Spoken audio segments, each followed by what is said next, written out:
La monnaie commune, j'ai dit au Mali, le Mali a déjà essayé sa monnaie. Donc frapper une monnaie, ce n'est pas difficile. Aujourd'hui, nous avons emprunté un point de non-retour. Bienvenue sur la chaîne.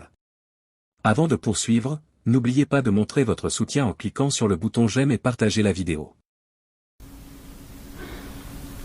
Quand on fait ça, tirez les conclusions de votre histoire. Ceux qui ont créé les monnaies, comment ils les ont créées, quelles difficultés ils ont eu, qu'est-ce qu'il faut faire pour ne pas tomber dans le même pied. Ça, c'est la réflexion stratégique. Laissez à ceux qui sont payés pour ça de faire ce travail, vous présenter un document. C'est ce que j'ai dit à des Maliens.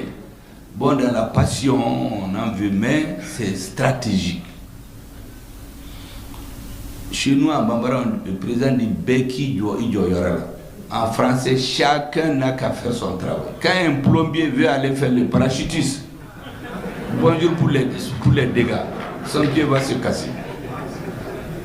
Et lorsque un biologiste qui élève et teste les serpents venimeux, il veut aller faire le chirurgien ou soigner les yeux des gens quelque part, je ne suis pas sûr que ça va marcher. Laissez les financiers. C'est une question, vous ne pouvez même pas imaginer qu'elle est laissée comme ça. Il y a des gens qui sont payés pour ça. Les ministères et les techniciens des finances et les chefs d'État. Quand ils vont finir cette question, parce que c'est qu'on veut qu'on dévoile tout ce qu'on est en train de préparer. Mais on ne va pas le faire. La meilleure façon d'échouer, c'est de dire à l'adversaire tout ce que tu veux faire. C'est pourquoi les autres avaient dit avant, l'Afrique, tel pays ne sera pas la vache laitière. Parce qu'on leur a dit ce qu'ils veulent faire. On ne va rien dire à personne.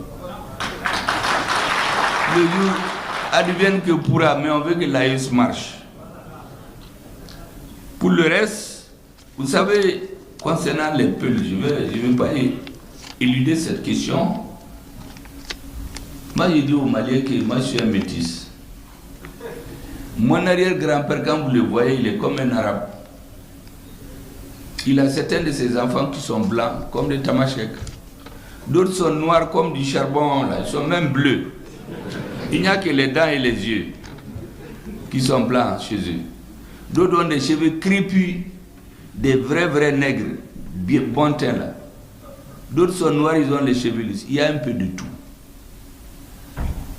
Donc quand tu viens chez nous, tu veux parler mal des tamasheks, ou des Peuls, ou des Arabes, ou des Songoïs, tu ne trouveras personne pour t'écouter. Tu trouveras toujours des adversaires. Parce qu'on est un pays métissé.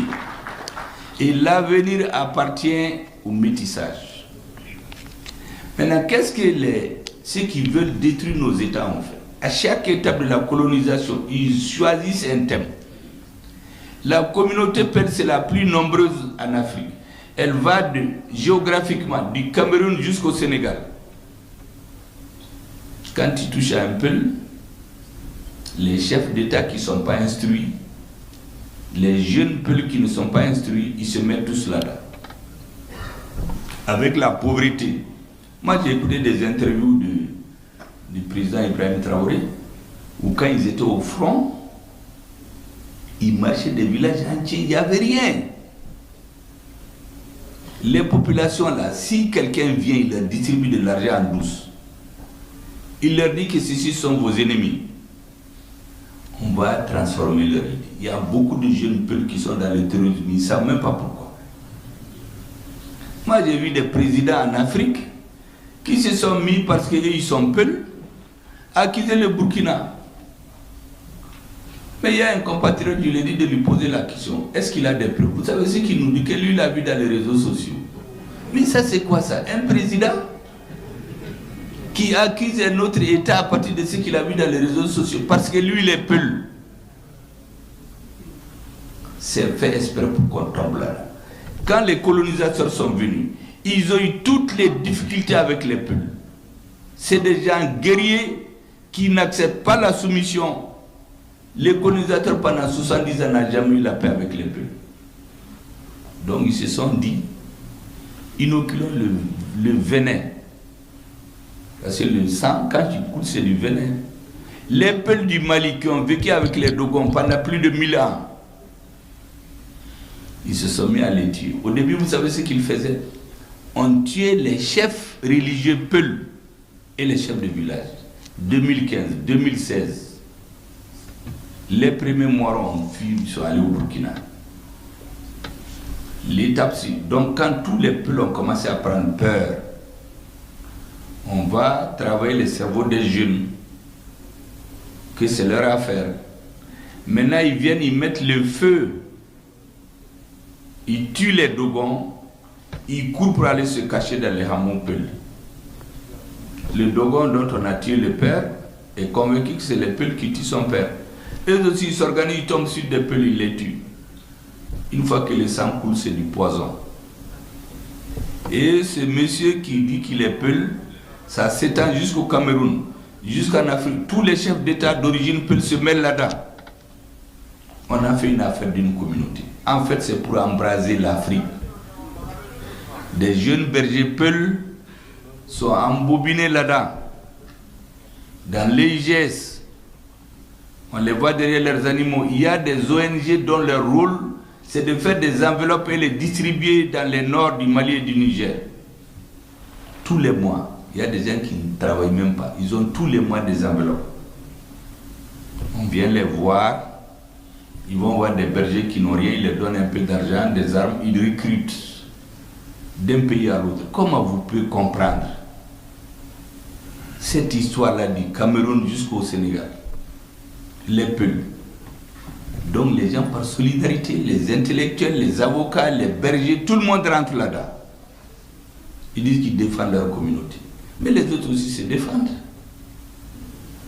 Et dans l'armée, j'ai dit, quand vous êtes votre maison en train de brûler, vous n'allez pas vous demander qui a mis le feu. Vous désignez le feu d'abord. Quand le feu est éteint, en ce moment, vous allez demander. Quand le pays est en guerre, c'est très facile d'accuser les autorités. En conclusion, le discours met en lumière la délicatesse des questions financières et stratégiques auxquelles font face les dirigeants d'État. L'orateur souligne l'importance de la discrétion dans un contexte où la divulgation prématurée pourrait nuire au succès des initiatives. Cependant, au-delà de ces considérations, le discours évoque également les défis complexes liés à l'identité métissée au Mali, mettant en valeur la richesse de la diversité culturelle. Par ailleurs, les tensions entre différentes communautés, exacerbées par des acteurs extérieurs, notamment dans le contexte du terrorisme, présentent des défis significatifs pour la stabilité des États africains. Les exemples cités, des accusations entre États aux conflits locaux, soulignent la nécessité d'une approche réfléchie et inclusive pour surmonter ces défis. En fin de compte, le discours invite à une réflexion approfondie sur la manière dont les sociétés peuvent se prémunir contre les divisions externes, embrasser la diversité et travailler ensemble pour assurer un avenir pacifique et prospère.